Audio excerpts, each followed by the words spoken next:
Hello friends, bread பீஸா எப்படி பண்ணுறதுன்னு பார்க்கலாம். பீஸா சாஸ் இல்லை, அதனால இன்ஸ்டண்ட்டாக ஒரு சாஸ் வந்து மிக்ஸ் பண்ணி வச்சுருக்கேன். இது தனி ஷார்ட்ஸ் போட்டிருக்கேன், செக் பண்ணி பாருங்கள். அதுக்கப்புறம் ப்ரெட்டு, சீஸு, தக்காளி, குடமிளகா, வெங்காயம் எல்லாம் கட் பண்ணி வச்சுருக்கேன். இது வந்து கொஞ்சம் சீஸு, இது வந்து சாஸு.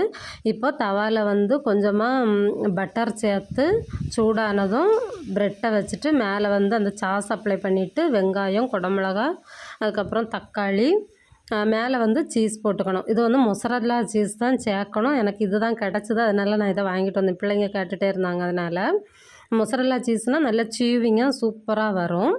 அது கிடச்சா அதில் ட்ரை பண்ணுங்கள். அந்த மாதிரி ஒரு 3 to 5 மினிட்ஸ் மூடி வச்சுட்டு எடுத்தோம் அப்படின்னா சூப்பராக ரெடி ஆயிரும். இன்ஸ்டண்ட்டாக ரெடி பண்ணிடலாம். நீங்களும் ட்ரை பண்ணி பாருங்கள். அடியில் வந்து ஒரு கிறிஸ்ட் ஃபார்ம் ஆகி சூப்பராக இருக்கும்.